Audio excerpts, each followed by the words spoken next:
नाजरीन, जैसा कि आप जानते हैं सच न्यूज़ हमेशा सच्चाई की तलाश करता है।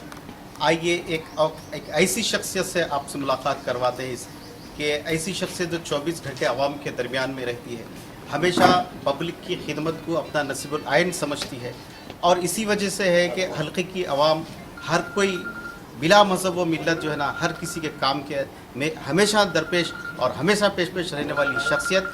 आइए हम बात करते हैं मीर इनायत अली बाकरी साहब से। बाकरी साहब, सबसे पहले आप ये बताइए कि जो है आपको सदर नशीन जो है ना बनाया गया, सबसे पहले आपकी तरजीहात क्या होगी? साहब, जिस तरह से सदर नशीन सर्टिफिकेट मुझे बनाया गया, मैं आली जनाब की चंद्रशेखर राव साहब इज़्ज़त वज़ीर आला तेलंगाना रियासत का मैं शुक्रिया अदा करता हूँ। उन्हीं के साथ हमारे KT रामाराव साहब का, हरीश राव साहब का और कविता मैडम का और तमाम मिनिस्टरों का, जिन्होंने मुझ पर भरोसा करके इस अहम ओहदे पर मुझे नवाजा। और इसका मकसद यूथ नौजवानों में बढ़ती बेरोज़गारी को कम करना है, जिसके लिए हमारा पहला तरजीह ये होगा कि शहर हैदराबाद अजलाओं के नौजवानों को रोज़गार दें। सेटविंग जैसे जानती हैं ट्रेनिंग देती है, रिहैबिलिटेशन करती है। ट्रेनिंग और रिहैबिलिटेशन के लिए हम सब में पहले एक स्कीम शुरू कर रहे हैं। वो स्कीम ये है, ओला उबे की तरह हम सेटविंग कैंप्स स्टार्ट करेंगे, जो 5000 बच्चों पर मुश्तमिल होगी, जिसके अंदर खुसूसन 1000 ख़वातीन होगी जो शी कैप के हैसियत से जाएंगे। चलाने वाली भी ख़वातीन होगी और उसमें बैठने वाली ख़वातीन रहेगी, तो सेफ साइड ड्राइविंग होगी।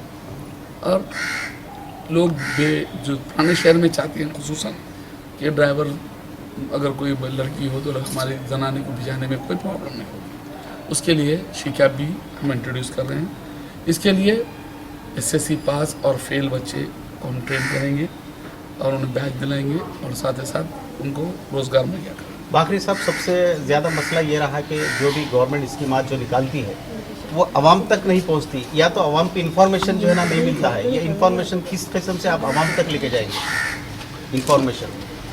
मैं आपको बता रहा हूँ, हिंदुस्तान में जब तक आंध्र प्रदेश था, हमारे पे जो हुक्मरानी करते थे वो लोग आंध्रा से ज़्यादा ताल्लुक़ रखने वाले लोग थे, जो सिर्फ तेलुगु ज़्यादा जानते थे, हिंदी से वाकिफ़ नहीं थी, उर्दू नहीं जानते थे। मगर आज जो हालात है, हमारे वज़ीर आला से लेकर हर वज़ीर को, जो तेलंगाना रियासत का वज़ीर है, वो अच्छी तरीके की उर्दू जानता है, अच्छी तरीके की हिंदी जानता है, हमारी एहसासात से, हमारी ज़बान से वाकिफ़ रखता है।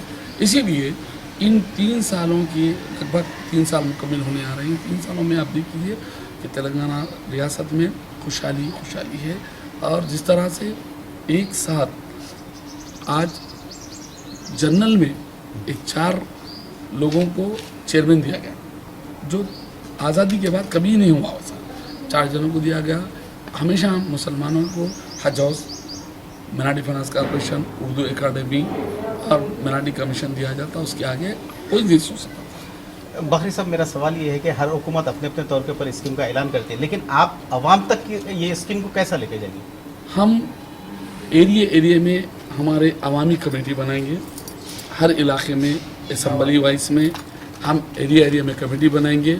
उन कमेटियों के ज़रिए से वहाँ के लोगों से, वहाँ के अवाम में शऊर बेदारी करेंगे और मुस्तहक़ अफराद को वही सेलेक्ट करेंगे और वो जब भेजेंगे उनको लिया जाएगा। जिस किस्म की धांधली ना हो और आवाम तक उनकी स्कीमात फिरे, तो हम कोशिश ये करेंगे कि डिवीज़न वाइज कम से कम एक 5 आदमी की कमेटी हो, वो कमेटी रिकमेंड करने पर ही हम ये लोग काम करेंगे। आखिरी सवाल जो है, आप आज की सेटविंग के आपके सदर के हैसियत से आवाम को जो है ना आखिर क्या मैसेज देना चाहेंगे? क्या आपसे कैसा रास मिल सकते हैं आपसे आवाम? मैं ये आपको बता रहा हूँ कि बिना झिझक के अवाम बेरोज़गारी छोड़े। अब ये तेलंगाना वो तेलंगाना है जहाँ पर पहले एक ज़माना था, हम सऊदी, दुबई से लेकर कुवैत, नहीं तो अमेरिका, लंदन जाने के बारे में सोचते थे।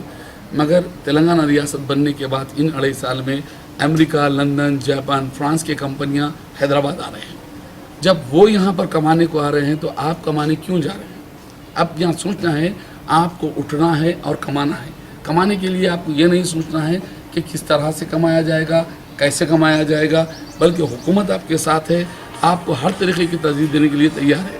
میں چاہوں گا کہ آپ لوگ ایک ساتھ آگے آئے اور اپنے حقوق حاصل کریں. حقوق حاصل کرنے کو کوئی نہیں روکتا, مگر ہم خالی گھر بیٹھ کے اگر دعائیں کرتے رہیں گے تو آپ کی دعا قبول ہونے والی نہیں ہے. آپ کو میدان میں آنا پڑے گا, عملی میدان میں آنا پڑے گا, اپنے حقوق کو لڑ کر لینا پڑے گا, اپنے حقوق کے لیے جدوجہد کرنا پڑے گا, تبھی آپ کو اپنے حقوق ملیں گے. ناظرین, یہ تھے عنایت علی باقری صاحب. جیسے کہ آپ جانتے ہیں کہ سچائی کی تلاش کرنا اور سچائی عوام تک پہنچانا, اور دیکھتے رہیے سچ نیوز.